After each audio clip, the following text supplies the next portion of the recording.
नमस्कार, खबर control news में आपका स्वागत है। आज हम लक्ष्मीनगर विधानसभा से आम आदमी पार्टी के विनोद नटियाल जी से क्षेत्रीय मुद्दों पर सीधी बात करेंगे। विनोद जी, खबर कंट्रोल न्यूज में आपका स्वागत है सर। सबसे पहले जानेंगे, जो चुनाव आयोग ने 272 में से 250 सीट दिल्ली के अंदर की है, इससे क्या बेनिफिट होगा आम लोगों को? इससे बेनिफिट तो कुछ नहीं होगा, क्योंकि इसकी वजह से उन लोगों ने क्या है, बहुत सारी दिक्कतें जरूर आएंगी। पहले लोग सेट थे कि अपने अपने पोल में जाएंगे जहां पोलिंग स्टेशन थे। ये जो रीशफलिंग की है और वार्ड कम किए हैं, उससे लोगों को तकलीफ ही होगी, फायदा कुछ नहीं होगा। क्या कारण है ये सब करने की, क्या आवश्यकता थी सर? कुछ नहीं, आप जानते हैं कि जैसे बीजेपी ने पहले बड़ा गुमराह किया कि एमसीडी के सारे काम जो है दिल्ली सरकार कर रही है, दिल्ली सरकार उसकी पेमेंट नहीं दे रही। ये सारा गुमराह था, उन्होंने अपने हाथ में लेना था। उन्हें पता था कि एमसीडी इस बार हारने वाले हैं। एंटी इनकम्बेंसी भी थी, घपला भी था, भ्रष्टाचार भी था। एमसीडी देखा ही होगा आपने, दिल्ली के चारों तरफ कूड़े के पहाड़ बड़े बड़े हैं जी। तो इतने सारे घपले, ये घपले से ही हुए हैं, सारे भ्रष्टाचार से ही हुए हैं। तो जनता इस बार मन बना चुकी थी कि एमसीडी उन्होंने आप सरकार को देनी है। तो इनको लगा कि हारने वाले, इन्होंने तुरंत एक नया विधेयक लेके आए और संसद में उसको पास करके एमसीडी को एकीकरण करके निरस्त कर दिया जी। जो 250 सीट की है उसमें अधिकतर स्लम क्षेत्र जो है उसे काट दिया गया सर, इस पे क्या कहेंगे? उन्होंने कोशिश करी है रीसफलिंग करके ऐसे करने की कि जहां जो मेजोरिटी वोटर थे आप वाले, उनको एक क्लब करके सेपरेट करने की कोशिश करी, लेकिन इससे कोई फायदा नहीं होने वाला। उसके बावजूद जनता मन बना चुकी है, इस बार जीतेंगे आम आदमी पार्टी। आपकी वार्ड की बात कर ले सर, आपके वार्ड के निगम पार्षद ने पिछले 5 सालों में कैसा काम किया सर? हमारी जो निगम पार्षद है, अगर आप काम के बारे में बात करें तो आप बाजार में घूमेंगे, मार्केट में घूम लें या मोहल्ले में घूम लें, कुछ काम नहीं किया। कूड़े के पहाड़, जहाँ कूड़ा उठता कुछ भी कूड़ा नहीं उठता, बल्कि उसमें चोर बाजारी बढ़ गई है। आप देखेंगे पहले हमारे ढलाव घर हुआ करता था, उसमें जो महीने के 60 ट्रक दिखाया करते थे, लेकिन फिजिकली वो मुश्किल से 7 ट्रक जाते थे। इतना बड़ा घपला। उसके बावजूद उन्होंने क्या करा, जैसे एकीकरण करने के बाद ये सारा निरस्त करके वहाँ ढलाव घर नया बना दिया, जिसमें कॉम्पैक्टर मशीन लगाई। लेकिन वो कॉम्पैक्टर मशीन हमारी डिमांड पिछले 10 सालों से थी। वो करने के बाद उन्होंने नए छोटे छोटे नए कूड़े घर बना दिए, वहां से कमाई कर रहे हैं। इतने विधायक है सर अभय वर्मा जी, उनका भी कोई खास योगदान नहीं है क्षेत्र के लिए, इस पे क्या कहना चाहोगे? सर, जब से क्षेत्रीय विधायक हमारे अभय वर्मा जी आए हैं, हमें लगा कि कुछ तो चेंज होगा, लेकिन हम लोगों ने, मैं आरडब्ल्यू का प्रेसिडेंट भी हूँ यहाँ पे डब्ल्यू ब्लॉक में, हम अपने क्षेत्रीय मुद्दे लेके कई बार गए हैं, पार्टी की चीज़ें भूल करके, क्योंकि हमें सामाजिक दायित्व भी निभाना होता है। हम लोग गए, लेकिन जो काम बोले उन्होंने नहीं किए। अभी देखिए, उनके आने से यहाँ पे क्षेत्रीय गुटबाजी ज्यादा हुई है जी। उन लोगों ने सबको साथ लेके ना चलने की वजह से पर्टिकुलर कुछ लोगों को क्षेत्रीय गुटबाजी के उसमें लगा करके पूरा का पूरा इवन बीजेपी का नाम खराब कर दिया।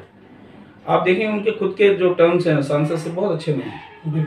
समस्या क्या क्या उत्पन्न है सर फिलहाल आपके क्षेत्र में? हमारे यहाँ समस्या है, जैसे समय पे जब इन्होंने कूड़े का ही सिस्टम ले लीजिए, प्राइवेटाइजेशन जरूर कर दिया, लेकिन नहीं आती। लोग एक पर्टिकुलर जगह पे कूड़ा डाल रहे हैं, पहले बड़े ढलाव घर में डालते हैं, छोटे छोटे कैबिन लगा देते हैं, वहां पर डालने के लोगों से पैसे लिए जा रहे हैं जी। तो ऐसी बहुत सारी समस्या, पेड़ों की कटाई पार्कों में सही टाइम पे नहीं हो रही, रोडों पे जो सफाई है, जब इनके अपनी विजिट होती है तब तो सारे लगा देते हैं, उसके बाद सारे गायब हो जाते हैं, सफाई नहीं होती। नालियां देखें, कभी कोई काम करने नहीं आता, तो बहुत बुरा हाल है इनका। तो इस बार सर क्या लगता है 250 में से कितनी सीट आने की संभावना है आम आदमी पार्टी? सर, अगर समय पे जैसे चुनाव करा दें तो मुझे तो लगता है कि पूर्ण बहुमत लगभग 240, 230, 240। देखिए, आम आदमी पार्टी का एक रिकॉर्ड है कि आती है तो स्वीप करके आती है, तो हमें लगता है पूरा स्वीप करेंगे। सर, आप यहाँ से अगर निगम पार्षद बनते हैं, पार्टी आपको टिकट देती है, क्या क्या बदलाव करेंगे अपने वार्ड में आप? सर, बहुत सारे बदलाव के हमारे, जो हमने तो लिस्ट भी बना रखी है पहले भी। एक तो जो कूड़े का सिस्टम है उसको सिस्टमाइज करेंगे, डोर टू डोर कूड़ा उठना चाहिए, पर्टिकुलरली ढलावगर जहाँ कॉम्पैक्टर मशीन है वहीं जाना चाहिए। बीच के निगम, बहुत सारे निगम कर्मी जो गड़बड़ करते हैं, उनको दुरुस्त करेंगे। नहीं मानेंगे, पहले वार्निंग देंगे, नहीं मानेंगे तो चेंज भी करेंगे, और फिर भी नहीं मानेंगे तो उनको ऐसी जगह सफल करेंगे जहाँ डिफिकल्ट टास्क हो। हटाने से सब कुछ नहीं होता, पर टास्क चेंज कर देंगे, पहला। दूसरा, जो जितने भी पेड़ हैं, जहाँ पार्क हैं, उनकी मेंटेनेंस बहुत जरूरी है, बहुत बदतर हालत में है। बुजुर्ग लोग जाते हैं, बच्चे जाते हैं, तो वहाँ नहीं घूम पाते, बड़े इवनिंग टाइम में अंधेरा हो जाता है कई जगह पे, तो छेड़छाड़, ये सारी चीज़ें, ईव टीजिंग, इवन आप जाएंगे पार्कों के कोने पे और कई जगह ड्रग्स भी चलता है आजकल। पुलिस बिल्कुल नहीं सुनती क्योंकि उनको पता है ऊपर भाजपा बैठी हुई है, पुलिस सिस्टम भी भाजपा के पास है। तो ये सारा चेंज करना बहुत ज़रूरी है। इसी तरह रेगुलर सफाई का काम हो, कुछ एमसीडी के स्कूल्स हैं, इस स्कूल्स को बेहतर करना बहुत जरूरी है। एमसीडी के स्कूलों की हालत इतनी बदतर है, कुछ वहाँ पढ़ाई नहीं होती बिल्कुल भी। एमसीडी स्कूल की जो रिजल्ट्स देख लीजिए आप, बहुत बुरी हालत में। प्राइवेटाइजेशन और प्राइवेट स्कूलों की बढ़ावा इसीलिए मिला है क्योंकि एमसीडी सरकारी स्कूल काम नहीं कर रहे। इन सब चीज़ों में बदलाव की आवश्यकता लगती है सर। सब कुछ बदलना बहुत जरूरी है, समय पे धीरे धीरे बदला जाएगा। और जैसे दिल्ली सरकार अपने स्कूलों को बदल रही है, आप देख ही रहे होंगे।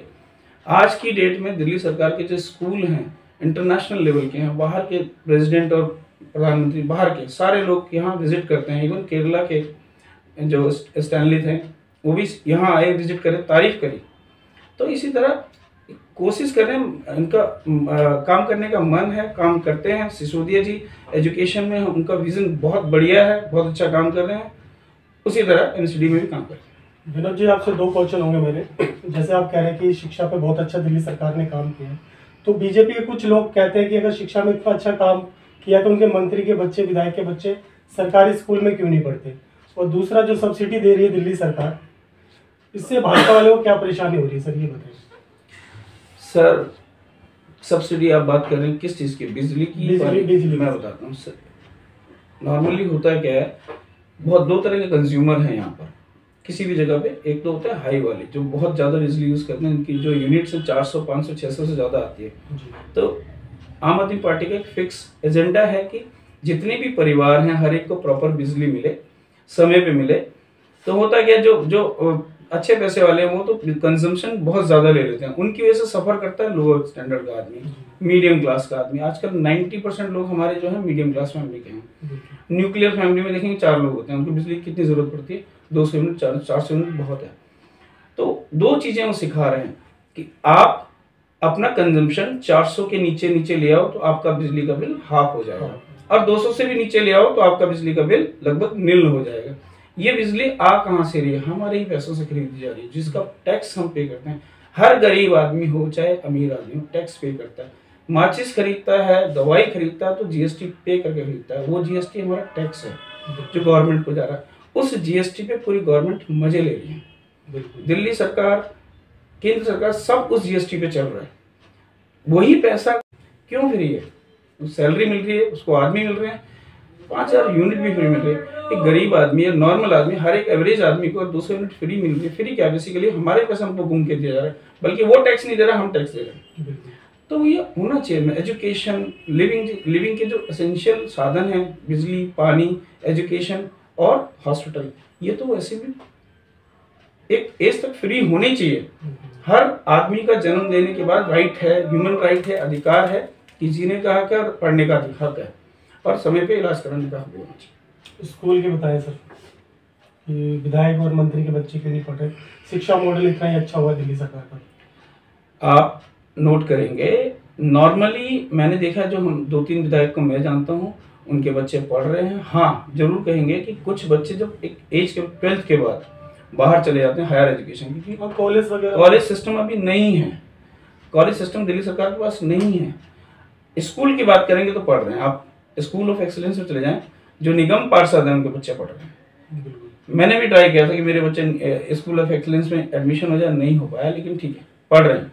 और ये भी सच है, सब्सिडी लेने में सबसे ज़्यादा भाजपा के लोग हैं सर। अगर देखेंगे लगभग 40 से 50 लाख के बीच में सब्सिडी थे। वापिस जो रजिस्ट्रेशन नए हो गए हैं, लगभग 34 लाख लोगों ने फिर से अप्लाई कर दिया। इसका मतलब 34 लाख में से आप परसेंटेज जानते हैं भाजपा की वोटिंग परसेंटेज, इंडिया दिल्ली में 33 से 40% भाजपा के वोटर हैं, तो 34 लाख में कितने होंगे? तो कुछ लोग हैं जो नहीं कर पाए, जिनको सिस्टम में करना नहीं आता है। उनके पास इसमें एक फैक्ट भी है कि एक मोबाइल से एक ही सब्सिडी मिलती है, तो कई लोग उसको अप्लाई नहीं कर पाए। हम जा के हर लोग घरों में गए हैं, इवन बीजेपी के वालों के घरों में भी गए हैं, उनको सब्सिडी के लिए अप्लाई करवाया है। मैंने खुद यहाँ पे लगभग 200 लोगों को सब्सिडी के लिए अप्लाई किया। उसमें कोई नहीं है, ऐसा नहीं कि सिर्फ आम आदमी पार्टी, बीजेपी वाले भी हैं, कांग्रेस वाले भी, हर घर का सबने किया है। पिछली बार चुनाव टाल दिए गए सर, अब कुछ चुनाव आने वाले हैं, इन दौरान आपने क्या क्या तैयारी की अपने वार्ड की?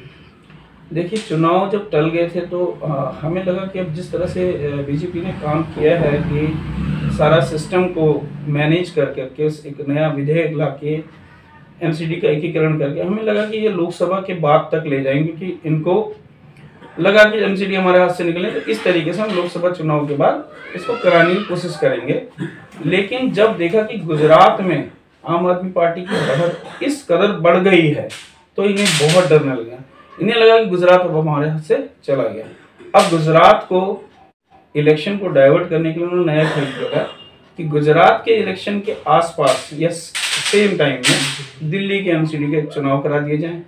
फिर होगा क्या, आधी पार्टी उधर रहेगी, आधी पार्टी रहेगी, दोनों तरफ से खेल खेलने की कोशिश करेंगे। लेकिन ऐसा नहीं है, गुजरात भी हारेंगे, दिल्ली के एमसीडी भी हारेंगे। बीजेपी और आम आदमी पार्टी दोनों जगह स्वीप करेगी। अंत में कुछ मैसेज देंगे जनता को, छठ आने वाला सर? या मेरे सभी भाइयों को जो छठ मनाते हैं, वैसे तो सारा हिंदुस्तान आज छठ के पर्व में बिल्कुल सब उसको मना रहे हैं और उसकी तैयारियां कर रहे हैं। सभी भाइयों को छठ के महापर्व की हार्दिक शुभकामनाएं। सुखी रहें, सब सुखी रहें, स्वस्थ रहें और खुश रहें। धन्यवाद। बहुत बहुत धन्यवाद विनोद जी, आपने समय निकाल के हमसे बात की सर। Thank you sir.